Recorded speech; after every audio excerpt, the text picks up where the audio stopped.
Oh, I'm hoping these taste as good as they look.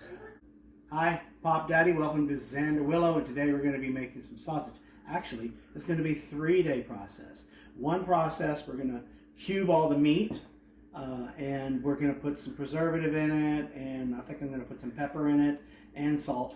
And then we're going to let it rest in the refrigerator, and then tomorrow we're going to grind it up, add the spice slurry, and then stuff the casings, and then we're going to put it in the refrigerator again.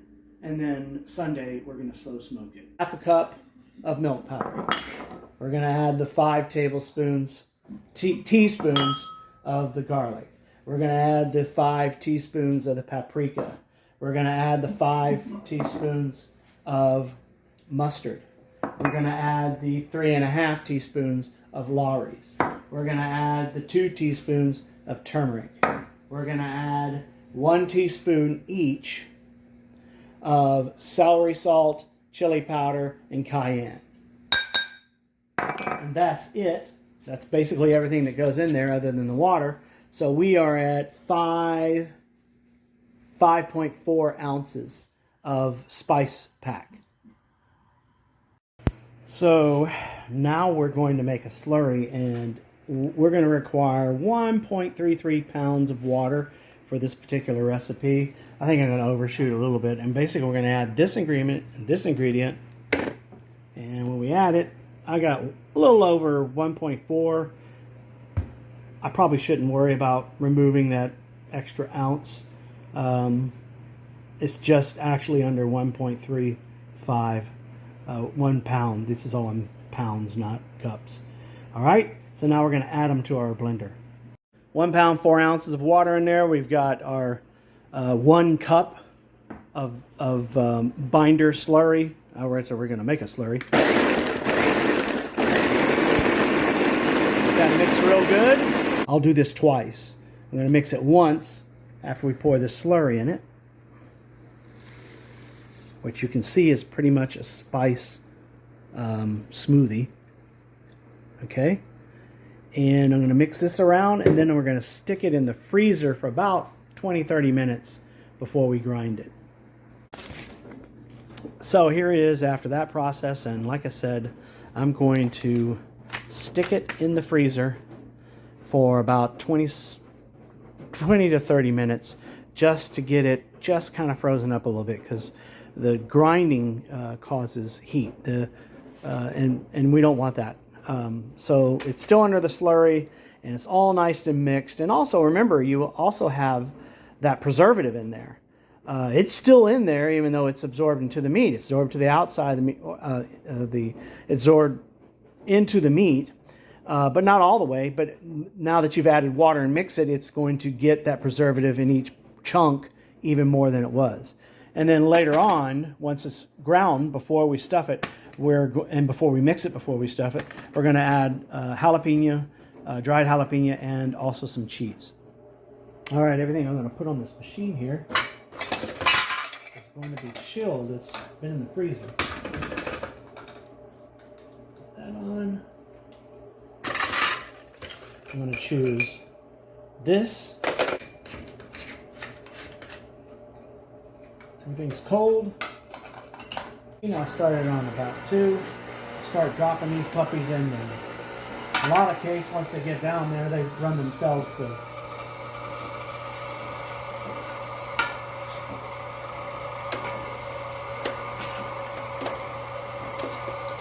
And of course, all the spices and stuff that is in this, it just mixes it up even more.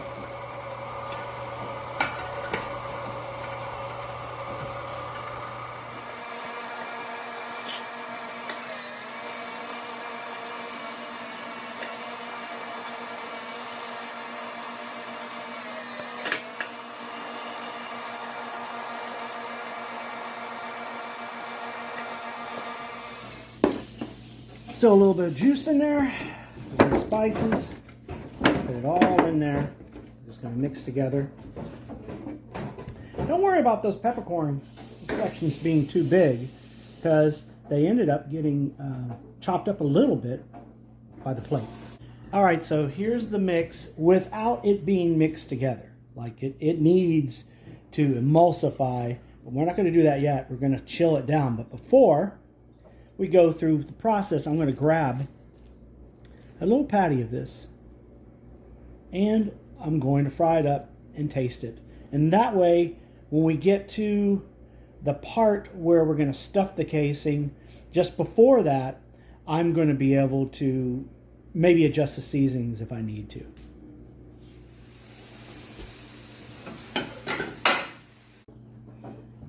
All right, so here's the meat. Oh, yeah. Last time it was way too salty because I added beef broth, but it wasn't sodium-free beef broth, so it was way too salty, and I couldn't enjoy anything else.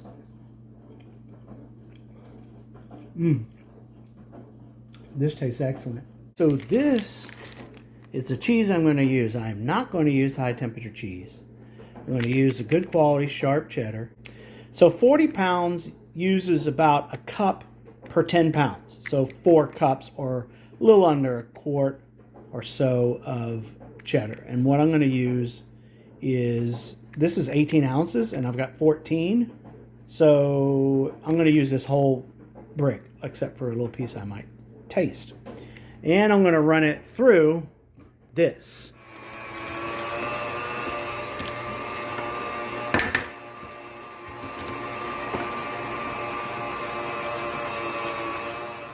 You might remember what I said about the cheese.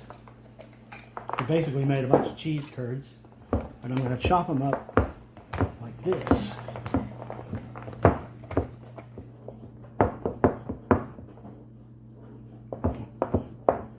All right, you might remember this knife from an earlier video from 2008. This was the one that I used to slice the briskets with, and there was no back and forth movement. It was just, I think we just kind of did it like a pizza knife. All right, so roughly a cup and a half. May add a little bit more because some of these pieces are rather large. They pack a little bit differently. I'll get that one too.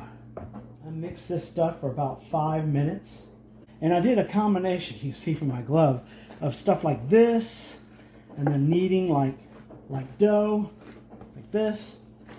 And we're getting ready to chill this down again, and then chill our parts to our stuffer. I've already got the casings done, but this is a consistency you want. You want it to kind of hold on. See? So what we've done is we've taken all that meat, all that cheese, all the binder, all the water, put it in here, and now we're going to put it back in the refrigerator, because now we don't have to worry about heat so much because we're not doing that, but we are going to be putting it in a cold sausage stuffer. Start.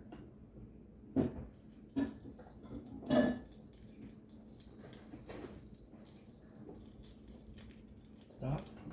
How many, count those, what do you call it? No, the spins. Okay. Okay, go.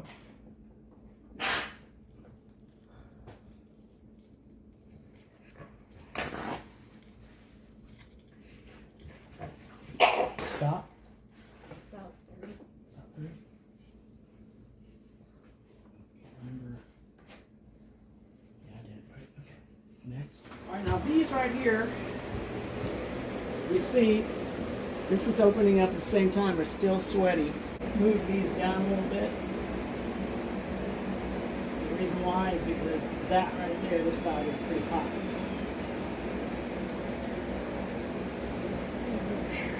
These things are unraveling, which worries me. All right, so we are in the first part of the smoke. Look at this one. This one unraveled, so that's a big long sausage. And these things have gotten to where you can cut them apart now. This part will shrink and lay them out. We're going to lay them out on this right here for the rest of the smoke. And of course we'll flip them once. So going into the pit smoker, laying down, this is kind of what they look like. Sausages getting ready to go into the gravity feed look like this. They're all aligned. I've poked holes in them, and the next tray will be that big ass piece that unraveled and the boudin. Okay, we have, let's see our temperatures. There you go, 147 in the pit, 137 and 150. That's probably the lower lack of the sausages. So it's time to spin these around or flip them. Woo! I'll flip all these.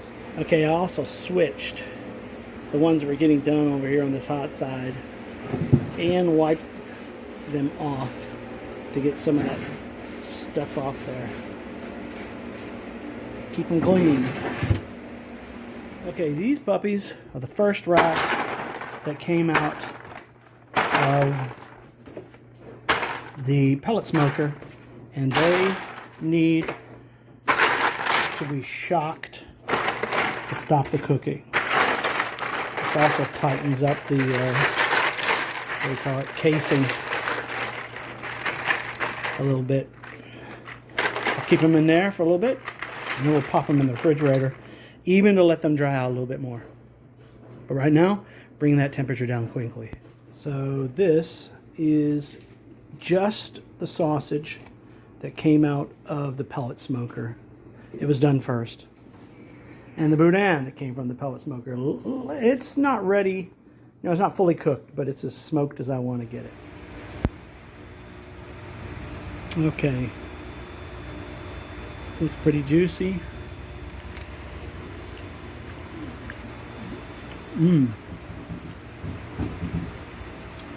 Wow, not bad at all. These sausages are at 150. I split this one myself just to see how juicy it was. Look at this. Look at this. Oh yeah, it's juicy. I'm going to cool all these though. But this came from the smoke on the Old Country. So now these came from the Old Country smoker. The taste is great. I can't tell too much difference between the taste between the two. But they are going to have to go back on the smoker, not now, but later. I'll package them up, and that'll tighten up the skins, at least from, and turn them more mahogany, at least from my experience, they do that. But if you bite into them now I can see why they're done, they're smoking, but they're not done, is because the casing tears off with it. This is segment A, done in the pellet cooker. This is B, done in the gravity feed. You notice one smaller. That's because the pellet cooker smokes hotter. So this was going to be spicier. It ended up being spicier. And it's the same sausage, but that's because more fat rendered out of this one, causing the flavors to all go up.